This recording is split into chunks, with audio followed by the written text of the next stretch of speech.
Hola, buenos días, buenas tardes, buenas noches. Bienvenido al canal de Doctor Camus. Hoy día con una edición totalmente especial.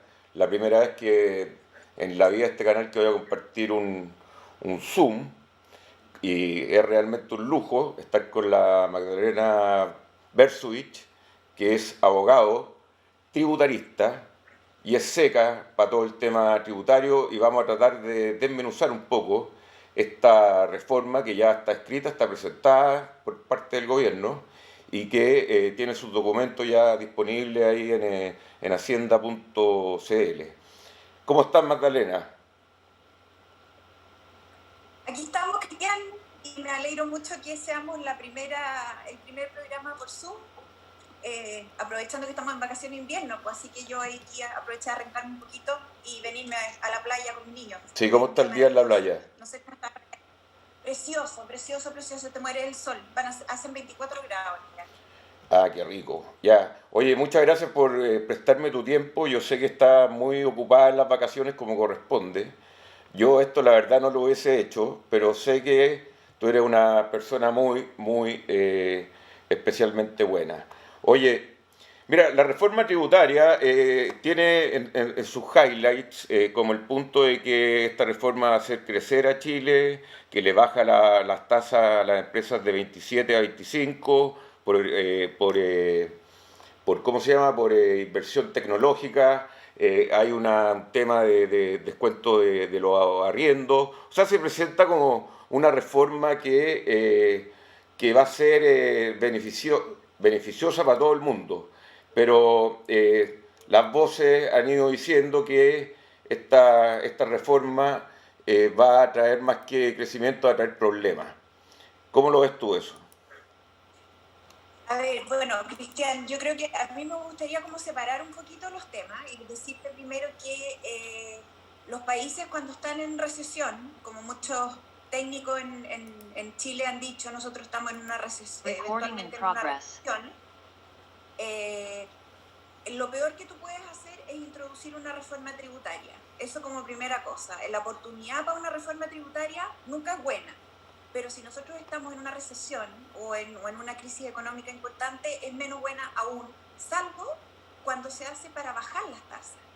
Los países como Irlanda, por ejemplo, cuando estuvieron en una situación parecida a nosotros, hace 20 o 25 años, lo que hicieron fue bajar la tasa de impuesto de primera categoría a las empresas y el resultado, y a las personas también, y el resultado de eso fue una recaudación importantísima que les permitió un desarrollo en poco tiempo. Entonces, yo te juro que me agarro la cabeza humana y no entiendo cómo se puede meter una reforma tributaria como la que presentó el gobierno en este momento. Primero, la oportunidad. Y segundo, el contenido de la reforma se dice que va a afectar solamente al 3% de la población, que no va a afectar al 97%, al resto del 97%. Se dice que es una reforma pro inversión y que además es una reforma que va a viene a equiparar la carta. Eso es lo que Marcel y el gobierno nos han dicho. Sin embargo, yo te puedo decir con certeza, primero que todo, que es una reforma que no va a afectar solamente al 3% de la población, nos va a afectar a todos, en mayor o menor medida, pero nos va a afectar a todos. ¿Por qué? Porque no solamente se afecta a las empresas con esta tasa esta baja, entre comillas, del 25, porque eso en realidad no es cierto.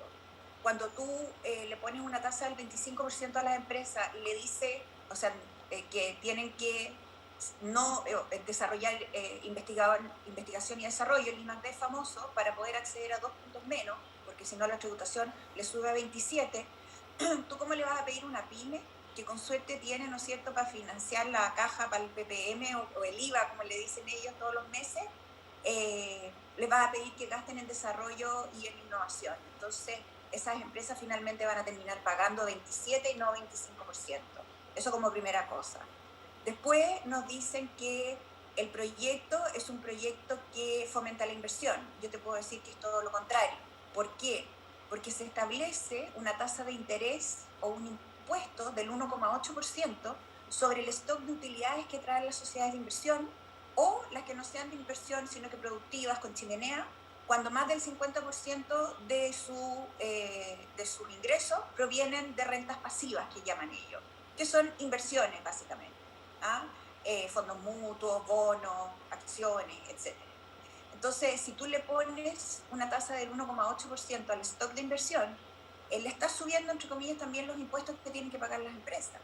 Y los impuestos, como yo aprendí hace muchos años con un distinguido profesor de la Universidad de Áñez, son las transacciones que se dejan de hacer en el mercado para entregarle esa plata al Estado. Y nosotros sabemos que el Estado es un muy mal administrador, sobre todo el Estado chileno.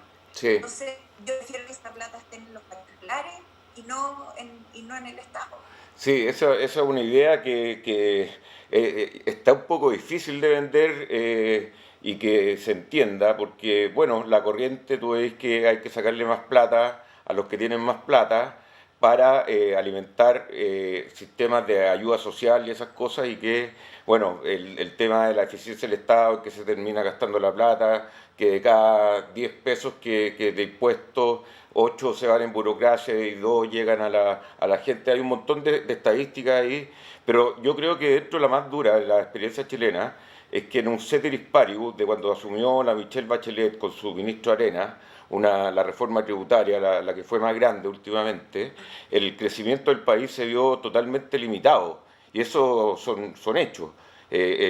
Pasamos de crecimiento de 7, 6% a un crecimiento de 1 o 2% en el caso de la reforma tributaria de Bachelet. Y no digamos que hubo un problema mundial como para que Chile dejara de crecer. Quizá el precio del cobre castigó un poco, pero el frenazo en términos de la inversión y del crecimiento en Chile fue duro. O sea, una reforma, tú tenés razón, una reforma tributaria que por mucho que le pongan pompones, va a tener un impacto en el crecimiento. Ahora, yo me pregunto, de esta reforma tributaria, para ver el lado positivo, y que dicen que es proinversión, ¿qué es lo que es proinversión? Aparte de este 2% que nadie lo entiende muy bien, ¿qué es lo que es proinversión?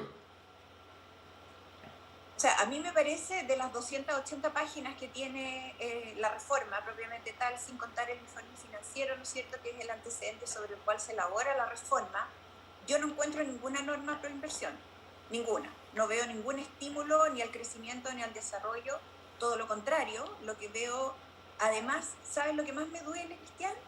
Que se introdujeron dos ideas innovadoras de reforma como para vender el proyecto como bueno y que apela a la emocionalidad del público.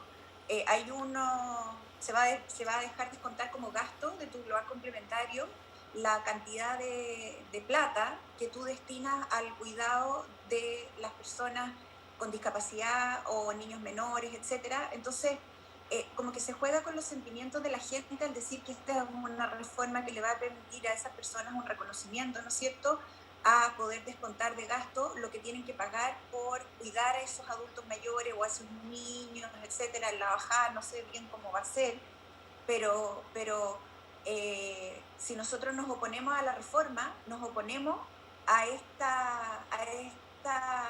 recurso sentimental, ¿no es cierto?, de que nos estamos oponiendo y somos malas personas porque no queremos que se premie a aquellos que tienen que establecer un sacrificio económico para poder ir en ayuda de los enfermos o de los niños, etcétera.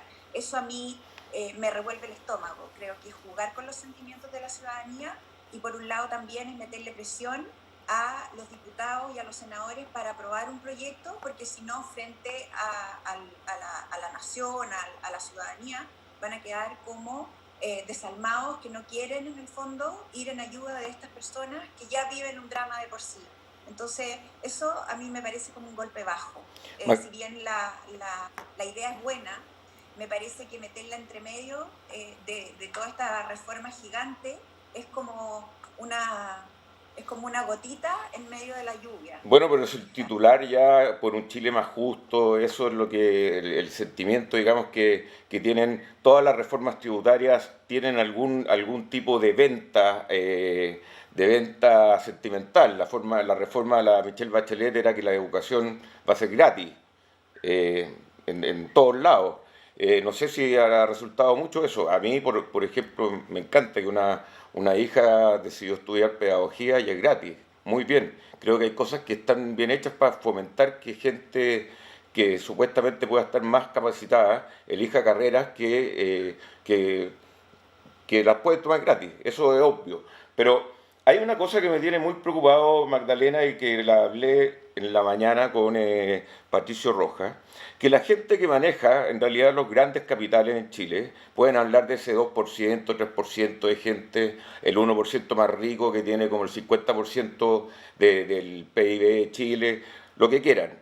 Pero esta reforma, con este impuesto al patrimonio, que ya vemos varias personas diciendo, como los futbolistas, por ejemplo, que tienen grandes patrimonios de 20 millones de dólares, que ya están decidiendo, y son muy patriotas y todo, no volver a Chile, no traerse su plata a Chile, no volver a construir una casa a Chile, sino que llevarse la plata a Miami.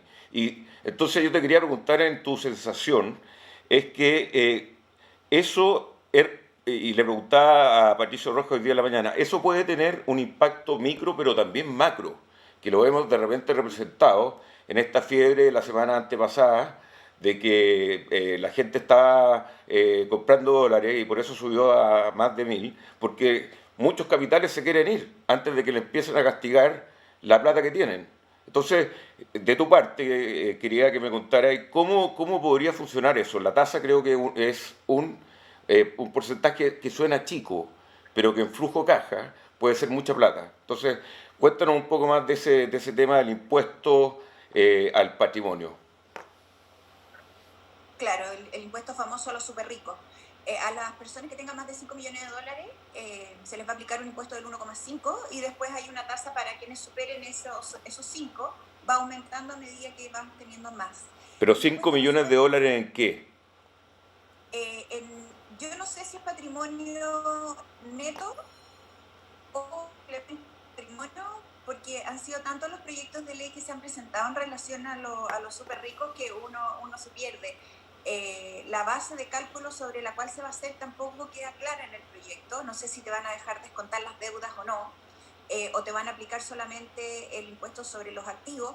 Pero más que el detalle, Cristian, a mí me gustaría como darte una idea general que el impuesto a los súper ricos es una idea que es mundial. En los distintos países de la OCDE, con quienes a nosotros siempre nos gusta tanto compararnos, de todos los países que pusieron este impuesto, hoy día solo 3 lo tienen, y lo que ocurre es que el impuesto a los súper ricos lo que genera es que la recaudación del primer año es súper buena, pero después, el segundo año, ya tienes a los súper ricos que lo que hicieron fue huir a jurisdicciones o que no tengan este impuesto o jurisdicciones que tengan tasas más beneficiosas o bases más chiquititas que te permitan pagar menos. En general, las grandes fortunas, salvo los inmuebles, son fortunas líquidas, que basta apretar un botón y transferir la riqueza a otros países. Entonces, de todo lo que yo he leído y de lo que he estudiado, la única manera que este impuesto de verdad pueda servir es que tú lo tengas en todos los países con las mismas tasas y con las mismas bases.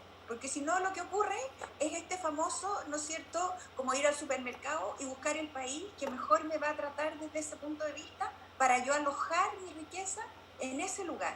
Entonces, uno no le podría pedir, ¿no es cierto?, al ciudadano, al millonario, en el fondo al súper rico, que sea patriota y que deje su plata aquí, porque si no, yo no soy economista ni sé sacar muchos cálculos, pero a lo largo de una cierta cantidad de años, si tú le vas aplicando esto 1,5 a la fortuna, a la vuelta de no sé qué cantidad de años, te quedas en cero si Sí, no haces nada. sí. Además que esas son platas que ya pagaron impuestos.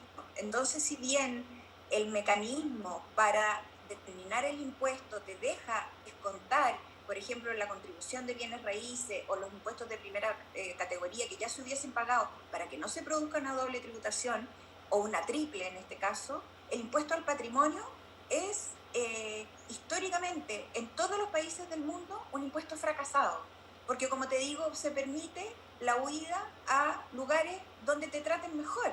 Entonces, desde ese punto de vista, tú, por ejemplo, tenías a Gerard Depardieu, que en Francia, cuando estuvo el impuesto, lo primero que hizo fue renunciar a la nacionalidad francesa o al domicilio francés y ir a buscar un mejor lugar donde poner sus lucas.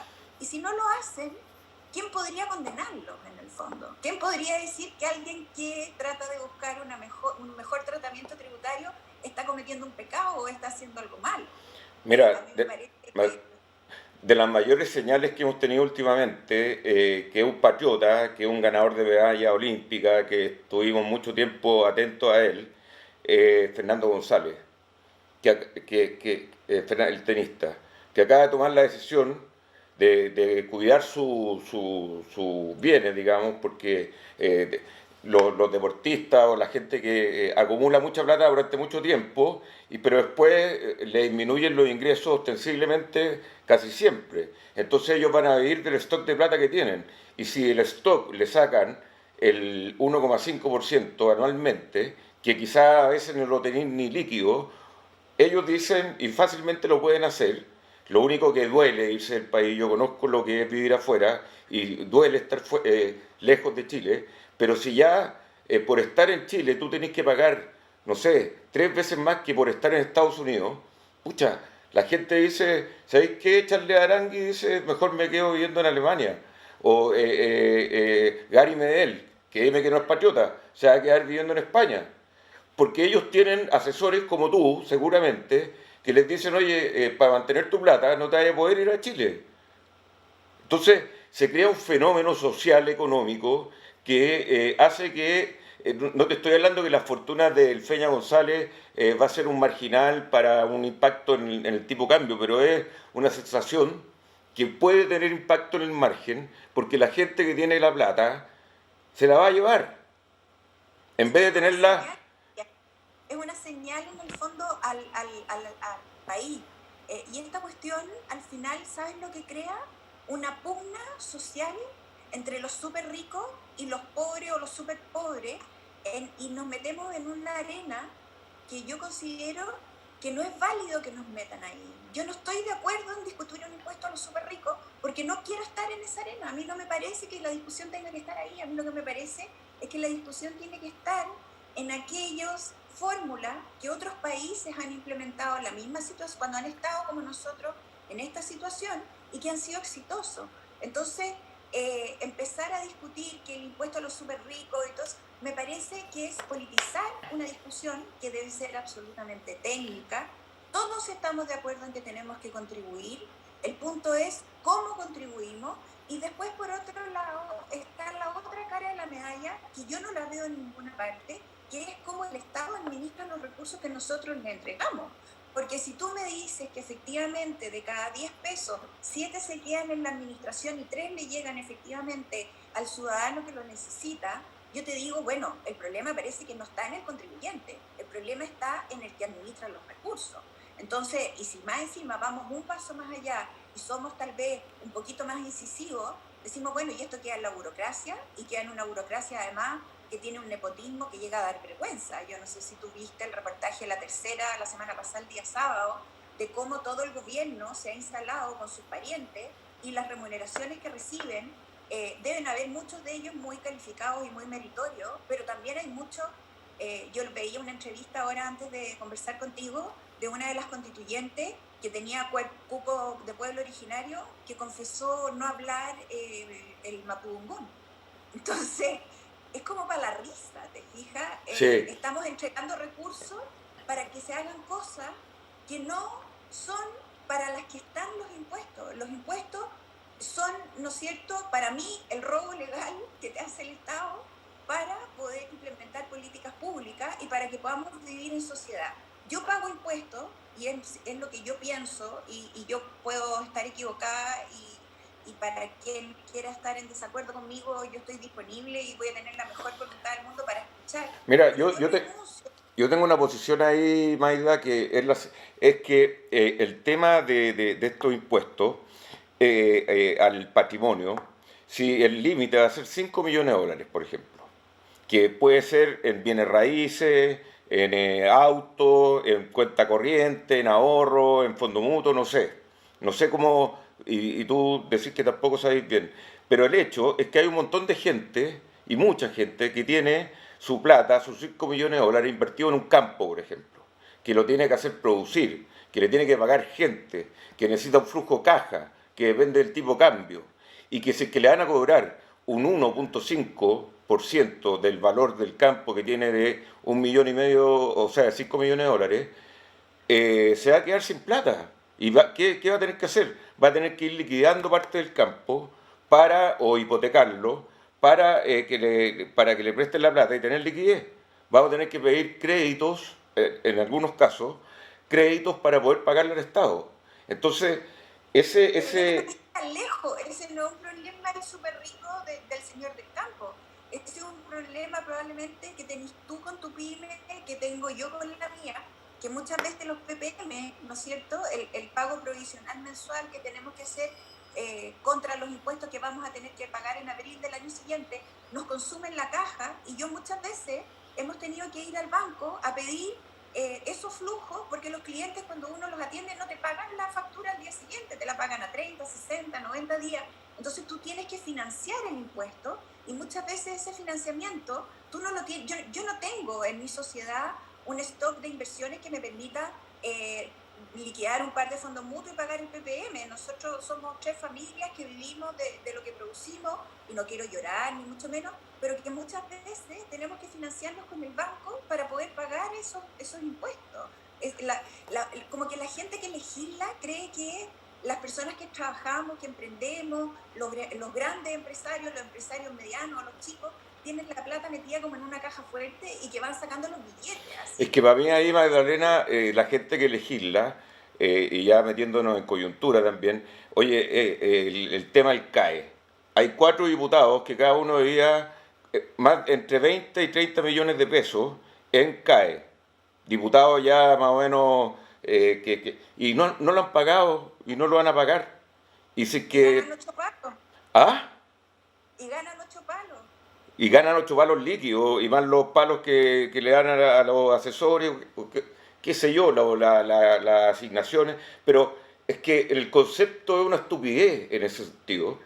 Pero ese cae, si se lo perdonan, nosotros los que trabajamos le vamos a tener que pagar a estos diputados la deuda que tienen y además del sueldo que le damos mensualmente. Entonces la cosa empieza a como uno se empieza a enojar un poco. Tú tienes razón, uno empieza a decir, oye, trabajo, trabajo, trabajo y lo que más tengo que pagar son impuestos.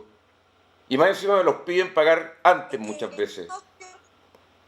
es que el fisco, finalmente, ¿no es cierto? El fisco es el Estado en su dimensión económica. El fisco es tu peor socio, porque solo va contigo en la buena. Cuando te va bien, te quita el 25% a nivel de empresa, o 27%, supongamos si la reforma pasa, y después, cuando yo retiro plata, no porque yo quiera pagar universidades, porque a lo mejor yo no tengo CAE, pero necesito pagar la universidad, necesito pagar el supermercado, yo tengo que retirar y eso genera un ROA complementario. Y eso se suma, en el fondo, al impuesto que ya pagó la empresa, porque con la reforma de Michelle Bachelet se semi-desintegró el sistema. Entonces, cuando la empresa pagaba primera categoría, después el socio cuando retiraba las lucas para poder pagar la universidad de sus hijos, para poder pagar el supermercado, la benzina, todo lo que yo te digo, podía acreditar en un 100% ese impuesto que la empresa ya había pagado. Pero con esa reforma nos dijeron, ¿sabe qué? No lo vamos a dejar usar todo el impuesto, le vamos a quitar un 35%. Entonces la tributación llega a un 44,45%. Entonces llegar casi a un 50%. Cuando tú trabajáis que te quiten casi el 50%, si bien tú me vas a decir, bueno, pero en el fondo tú estás en el tramo más alto, generáis más de 200 palos al año y todo. Bueno, pero para generar 200 palos al año, para un profesional, significa sacarse la cresta de lunes a domingo, tener que estar al día en lo que hace. Mira, tratar de hacer una gimnasia bancaria por no sé dónde.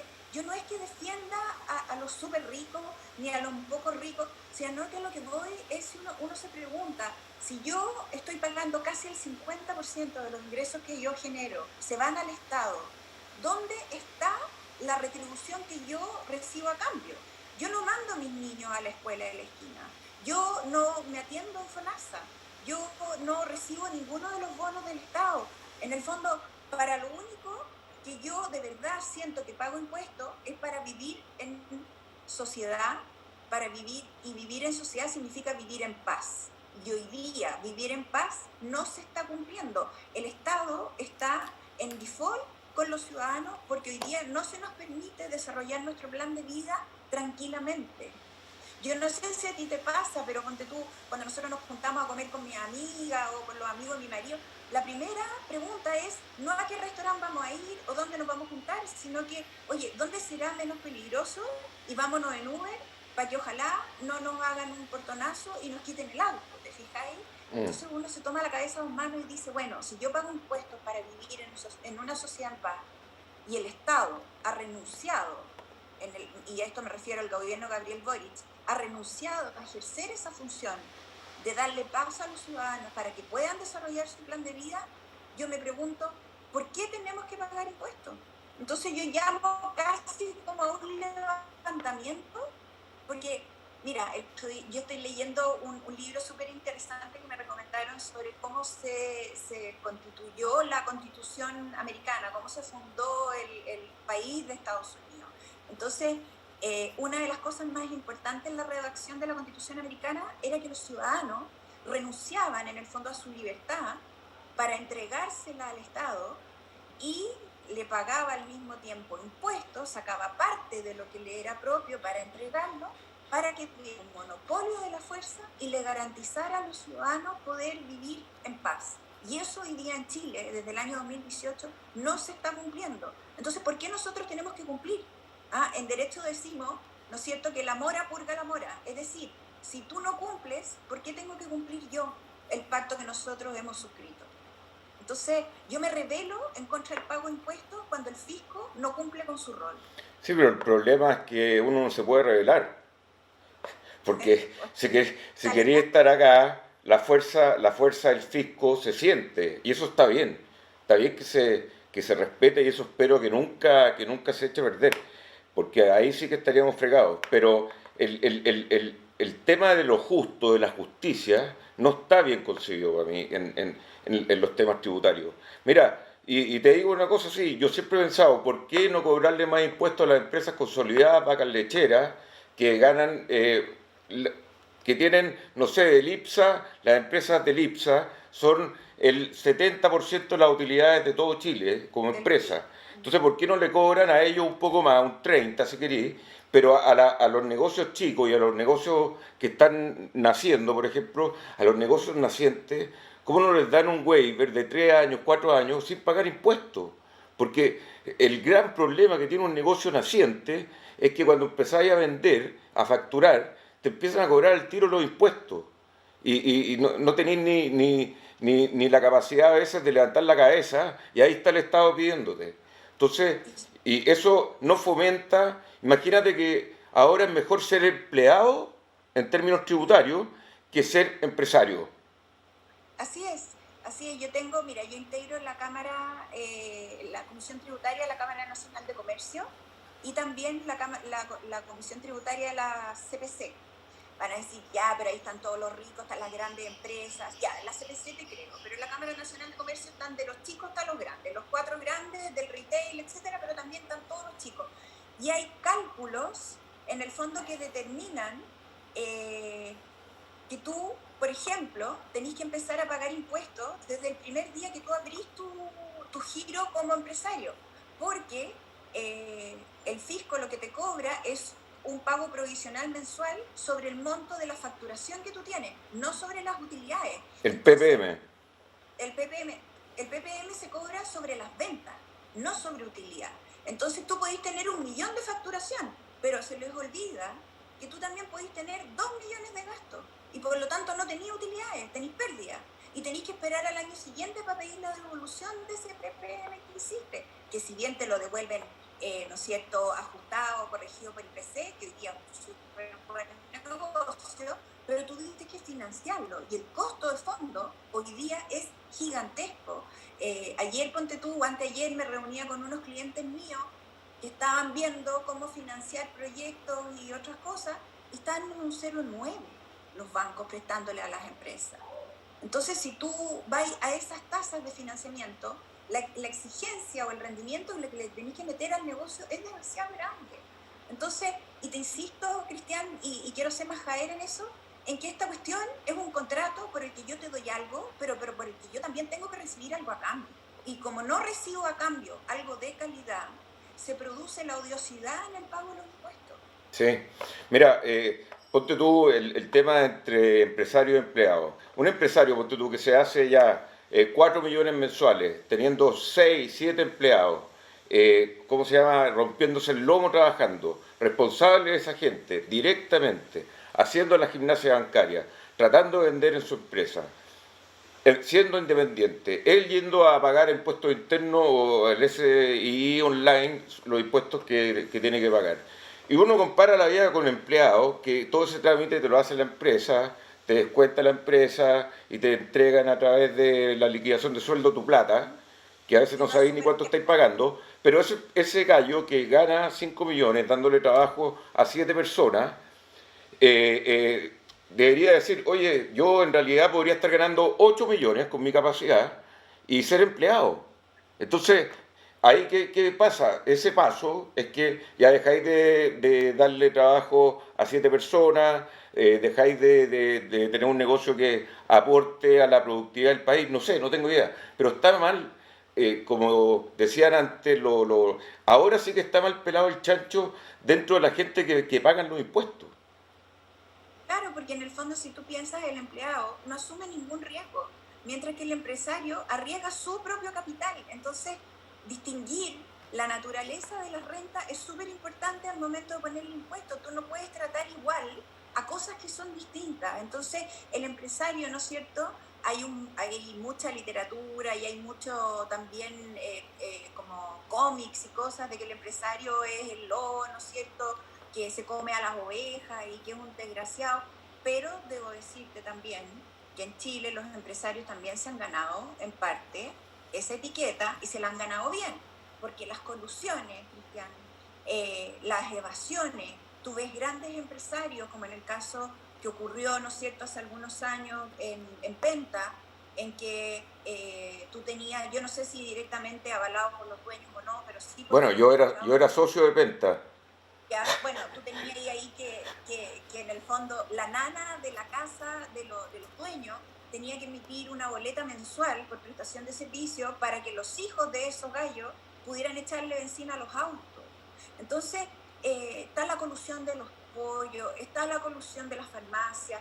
Entonces también hay una animadversión que no es gratis, ¿ah? No es que el empresario sea maldito per se, sino que también ellos han contribuido, no en un 100%, pero sí en una parte importante a que estén desprestigiados, que por lo tanto la gente sienta resquemores respecto de ellos y que por lo tanto quieran ir tras ellos más que ir tras el trabajador. Pero yo estoy contigo en que el riesgo que corre un trabajador es cero y él va a recibir su remuneración independiente del resultado de la empresa, mientras que el empresario muchas veces, como nos ha ocurrido, como te decía a nosotros, muchas veces nosotros no retiramos plata porque no tenemos, porque ese mes no tuvimos la suficiente facturación y tenemos que ir a pedirle al banco endeudarnos para poder pagar las cosas del mes y Pagar después el PPM, pagar el Previred, pagarle el sueldo a los que trabajan contigo, pagar el arriendo, todo. financiar tus retiros para poder vivir, porque cuando la empresa no da, tenés que vivir igual. Po. Entonces,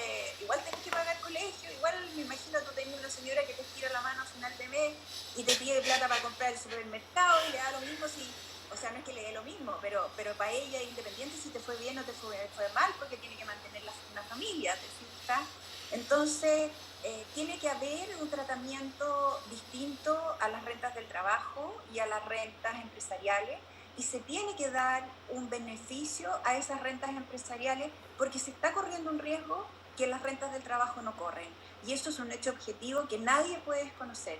Y por lo tanto nosotros debemos exigirle a la autoridad tributaria, sobre todo a Mario Marcel, que está hoy día a la cabeza de esta cuestión, y al gobierno de Gabriel Boric, que no pueden taparse los ojos frente a algo que es una realidad que es innegable y que por lo tanto si ellos no la aceptan es porque o están de mala fe simplemente tienen un problema intelectual que no les permite entender. No hay una opción entre medio. Yo estoy bien Para decepcionado con el ministro Marcel en ese sentido. Y en varias cosas que ha hecho, que se lo ha comido la máquina, parece, de su sector. Pero uno puede ser ministro de Hacienda y puede innovar mucho, tener la responsabilidad de innovar, de tomar estos problemas y evaluarlo y ver qué haces. Y tiene la oportunidad de hacer las cosas bien y y nadie, no son problemas nuevos. y siempre hacen Ellos, las mismas tonteras. claro, pero además ellos no vienen llegando a un gobierno en el que no hay historia para atrás. Ellos saben perfectamente cuáles son los problemas que tiene Chile y esto debió haberse preparado desde antes. Ellos sabían lo que venía y lo que tocaba. A mí me tocó en el proceso de elección presidencial formar parte del equipo tributario para la propuesta tributaria de José Antonio Kast, por ejemplo. Nosotros no podríamos haber llegado al gobierno el día 1 y ahí recién haber empezado a improvisar cuáles iban a ser las medidas que íbamos a tomar, porque desconocíamos la realidad del país. La realidad del país la conocemos todos desde antes. Entonces el gobierno debió desde un principio haber previsto, con la cola que veníamos, con este rezago del 18 de octubre, ya haber traído medidas concretas y haber traído propuestas innovadoras que, como te digo, no tienen que inventar la rueda, basta ver la experiencia comparada de otros países que más o menos parecidos a nosotros en PIB o en población han logrado salir adelante. Por ejemplo, el gobierno estonio, yo siempre parezco disco rayado, pero esa experiencia sería súper buena que de repente la gente la conociera, de cómo un país de tener un PIB que era casi cero, porque eran parte de la Unión Soviética, ¿no es cierto? Y cuando se separaron, lo único que tenían era un know-how tecnológico. Ellos supieron tomar ese know-how y desarrollarlo, y hoy día son el país de la OCDE que mejor recauda impuestos, tiene una interacción con sus contribuyentes 24/7, tú tienes todos los trámites con el Estado a través de un tablet o de un dispositivo electrónico que te permite 24/7 hacer todos los trámites que tienen que ver con la administración, salvo casarte y comprar un inmueble. Todo el resto tú lo puedes hacer en línea. Y eso ha logrado que ese modelo se replique en otros países, y ellos hoy día están asesorando a países como Colombia y otros para tratar de implementar ese sistema que, si bien desde la perspectiva a lo mejor de las tasas que ellos tienen tasas planas de 20% para las empresas como para los trabajadores, ahí no hay distinción. Lo que sí ellos toman en consideración es la realidad de la familia. Entonces, por ejemplo, se pueden descontar gastos de educación. Tú me vas a decir, oye, pero eso ya está en Chile. Sí, pero eso es un beneficio marginal para gente de rentas muy bajas, que prácticamente no tiene ninguna incidencia, ni nadie percibe ese beneficio. Te dejan descontar, por ejemplo, tu aporte a la religión a la que tú perteneces.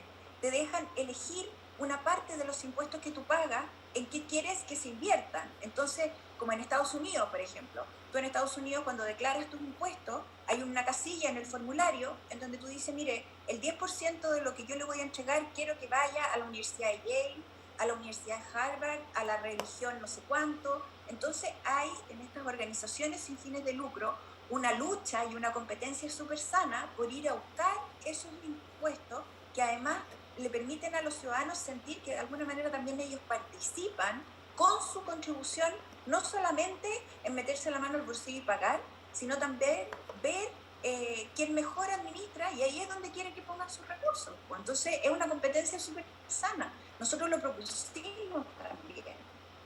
Ahí, por ejemplo, en el proyecto yo echo de menos todo lo que son transferencias directas a las personas. ¿Por qué tenemos que pedirle al Estado que desarrolle las actividades?